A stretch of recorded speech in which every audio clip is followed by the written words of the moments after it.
Ginebra, Suiza, sede de la Organización Mundial del Comercio. Esta mañana, por primera vez en la historia del derecho comercial internacional, Estados Unidos se sentó en el banquillo de los acusados frente a una coalición de 120 naciones que lo acusa de usar el hambre y la enfermedad como instrumentos de política exterior. El caso se llama oficialmente México versus Estados Unidos. Expediente DS. Pero lo que está siendo juzgado aquí va mucho más allá de dos países. Lo que está siendo juzgado es si las reglas del comercio global se aplican para todos o solo para quienes tienen el poder de ignorarlas. Esto es Breaking News. Y si en los próximos minutos no te cambia la forma en que ves el orden económico mundial, es que no lo estamos contando bien. Retrocedamos 48 horas. Fuentes diplomáticas confirmaron a este canal que emisarios de Washington llegaron a Ciudad de México en un vuelo sin escala desde Dulles, sin agenda pública, sin comunicado de prensa. Lo que ofrecían sobre la mesa, según dos fuentes independientes cercanas a las negociaciones, era una reducción parcial de las restricciones al bloqueo sobre Cuba a cambio de que México bajara la intensidad de su demanda ante la OEA. La respuesta mexicana fue una sola frase, la misma que han repetido durante semanas sus representantes legales en Ginebra: no hay marcha atrás. Eso, en el lenguaje de la diplomacia internacional, es un terremoto. Y para entender por qué la potencia más grande del planeta está hoy ofreciendo concesiones en un hotel discreto de la capital mexicana, necesitamos ir al origen. Necesitamos ir a La Habana. En octubre de 2000, son las 2 de la tarde y el sol del Caribe aplasta sin misericordia. Una madre entra corriendo a una farmacia del barrio con su hijo de 4 años en brazos. El niño tiene fiebre alta, ha convulsionado 2 veces esa mañana. La farmacista la mira con esa mezcla de vergüenza y agotamiento que ya se ha vuelto parte de su uniforme. Los estantes están vacíos, no hay ibuprofeno, no hay amoxicilina, no hay nada. Porque el barco que traía los suministros médicos no pudo obtener permiso de seguro marítimo, porque la empresa aseguradora tiene sede en Miami, porque las leyes de un país ubicado a 90 millas de distancia deciden lo que puede o no puede entrar en esta farmacia a las 2 de la tarde bajo el sol del Caribe. Eso es un bloqueo, no el concepto abstracto. Eso, una madre con un niño enfermo frente a un estante vacío. Y esa imagen, documentada, cuantificada, respaldada por informes de la Organización Panamericana de la Salud, es hoy el argumento central de un caso legal que podría redefinir el orden económico mundial. Esto es lo que hay que entender. Todo comenzó con un barco, no con una declaración de guerra, no con un discurso en Naciones Unidas, no con una votación en el Congreso mexicano. Con un barco, el buque petrolero Independencia, pabellón mexicano, salió del puerto de Veracruz un martes por la madrugada con 35,000 barriles de crudo en sus bodegas y un destino que las leyes estadounidenses clasifican como prohibido: los puertos de Cuba. El capitán sabía exactamente lo que estaba haciendo. Los funcionarios mexicanos que autorizaron el cargamento sabían exactamente lo que estaban haciendo. Y el gobierno de México, que en ese momento ya llevaba meses coordinando en silencio con los representantes de los BRICS, sabía exactamente lo que estaba haciendo. No era un acto de caridad, era un acto de soberanía calculado con precisión quirúrgica. Cuando el Independencia atracó en La Habana, Washington reaccionó exactamente como México esperaba que reaccionara, con furia, con amenazas y con aranceles. Se anunció un paquete de medidas punitivas del 200% sobre productos mexicanos, lo que en términos prácticos equivale a colocar una barrera económica casi infranqueable frente a uno de los principales socios comerciales de Estados Unidos. Era una respuesta brutal. Era también un error estratégico monumental. Porque México no esperaba evitar el golpe, esperaba recibirlo, necesitaba recibirlo, porque ese golpe, documentado, cuantificado, registrado en tiempo real, se convirtió en la primera prueba de la demanda de 500 páginas que sus abogados presentaron ante la Organización Mundial del Comercio 3 semanas después. Y aquí es donde la historia se pone interesante de verdad. La demanda mexicana no argumenta solo que las sanciones son injustas, que ya sería suficiente. Argumenta algo mucho más técnico, mucho más demoledor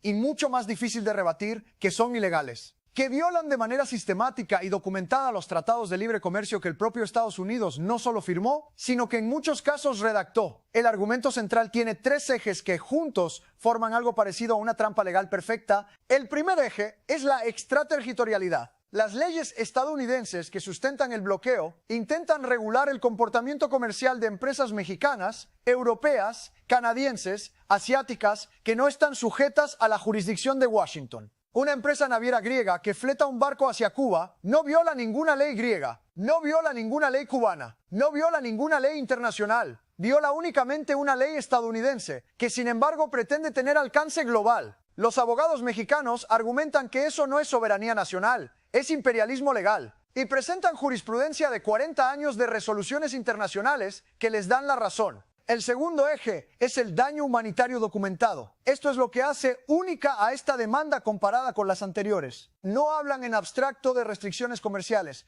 Presentan datos médicos, tasas de mortalidad infantil desglosadas por acceso a medicamentos, estadísticas de apagones hospitalarios correlacionadas con restricciones de combustible, informes de la Organización Panamericana de la Salud que cuantifican el impacto sanitario de las limitaciones en la importación de equipos. Es decir, ponen un número, una cara, una fecha y un diagnóstico a cada consecuencia del bloqueo. Y eso transforma el debate legal en algo que los jueces de la OMC no pueden ignorar sin parecer que están avalando explícitamente el daño a civiles. El tercer eje, el más explosivo de todos, es la aplicación selectiva. México y sus aliados documentan con detalle que Estados Unidos aplica estas restricciones de forma que no es neutral ni consistente, sino que responde a consideraciones políticas e ideológicas que contradicen los principios básicos del libre comercio que Washington predica al resto del mundo. En otras palabras, las reglas se aplican cuando convienen y se ignoran cuando no. Y eso, en el lenguaje técnico de la OMC, tiene un nombre muy específico que los árbitros conocen muy bien.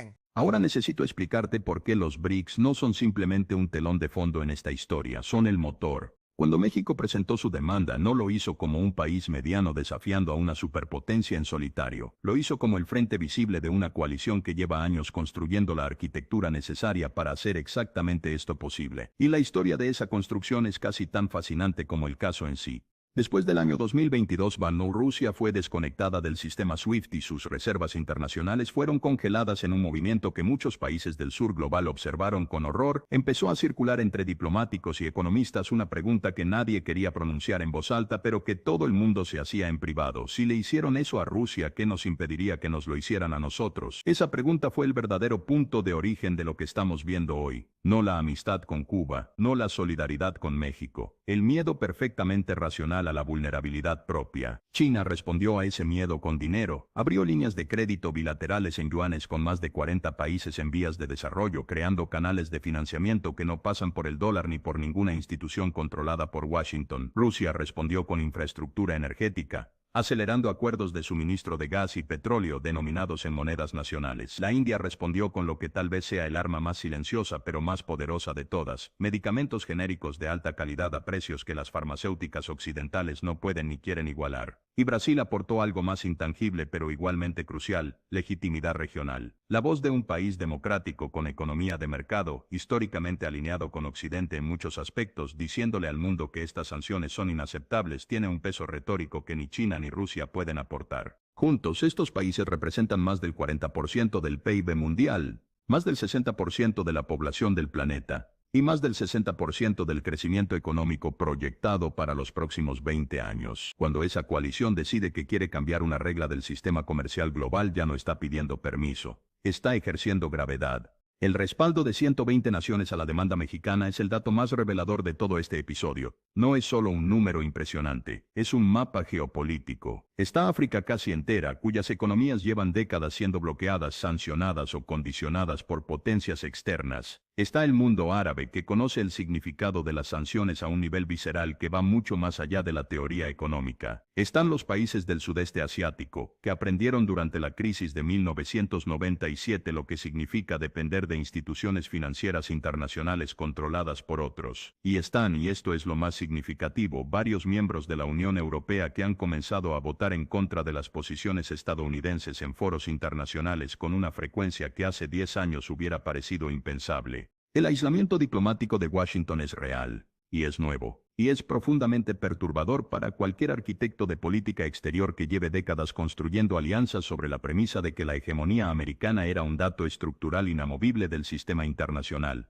Pero antes de que concluyas que esto es simplemente la historia de un gigante que cae, necesito que te quedes con la parte que los grandes medios no están contando con suficiente claridad. Lo que ocurre dentro de los cuartos cerrados de Ginebra no es un proceso limpio ni lineal. La OMC es una institución compleja con procedimientos lentos, mecanismos de apelación interminables y una historia de resoluciones que con frecuencia quedan en papel. Los abogados de Washington no son aficionados, tienen décadas de experiencia navegando exactamente este tipo de procesos y saben perfectamente cómo dilatar, matizar y complicar cualquier argumento por sólido que parezca. Además, el propio bloque BRICS no es monolítico. Hay tensiones internas entre sus miembros sobre hasta dónde empujar este desafío, sobre qué compromisos están dispuestos a sacrificar en otras mesas de negociación a cambio de una victoria aquí. Y existe otro factor que raramente se menciona: la presión sobre México, porque México no es solo el demandante en este caso, es también una economía profundamente integrada con la de Estados Unidos a través del TEMEC.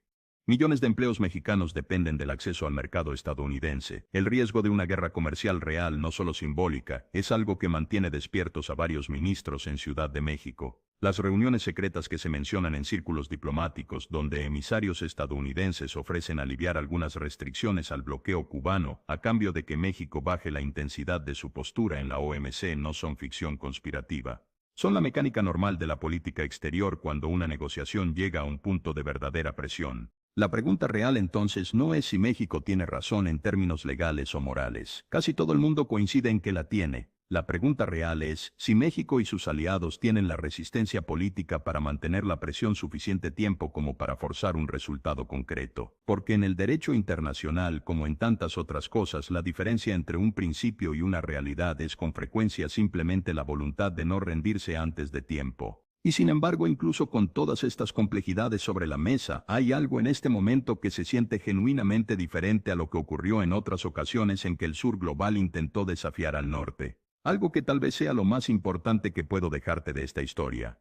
Lo diferente es que el mundo de 2026 tiene alternativas reales que no existían antes. Cuando en los años 90 o en los 2000 algún país intentaba desafiar las sanciones estadounidenses, se encontraba con un dilema brutal: o cedías o quedabas excluido del sistema financiero global en condiciones que hacían casi imposible funcionar como economía moderna. El dólar no era solo una moneda. Era la infraestructura invisible sobre la que descansaba todo el comercio internacional. Los bancos que procesaban las transacciones, los seguros que cubrían los cargamentos, los sistemas de pago que conectaban vendedores y compradores en todo el planeta, todo pasaba por instituciones que en última instancia podían ser presionadas desde Washington. Hoy eso sigue siendo en gran medida verdad, pero ya no es absolutamente verdad. Y la diferencia entre esas dos afirmaciones es enorme. El yuan ya representa una porción significativa de las reservas internacionales de docenas de países. Los sistemas alternativos de pagos interbancarios que conectan a los miembros de los BRICS procesan volúmenes que hace 5 años hubieran parecido marginales y que hoy son imposibles de ignorar. Las líneas de crédito en monedas nacionales han permitido a varios países hacer transacciones que bajo el sistema anterior hubieran sido bloqueadas automáticamente. No es que el sistema dólar haya caído, es que ha dejado de ser el único camino. Y cuando deja de ser el único camino, deja de ser la jaula perfecta que fue durante décadas. Eso es lo que explica por qué el buque Independencia pudo zarpar, llegar a su destino y generar una crisis diplomática que Washington no terminó de resolver con amenazas arancelarias, porque detrás de ese barco había una red de financiamiento, seguros, rutas marítimas y acuerdos bilaterales que no dependían de ninguna institución que pudiera ser presionada desde el otro lado del Caribe. Regresa conmigo a esa farmacia en La Habana por un momento, a esa madre con su hijo en brazos frente al estante vacío.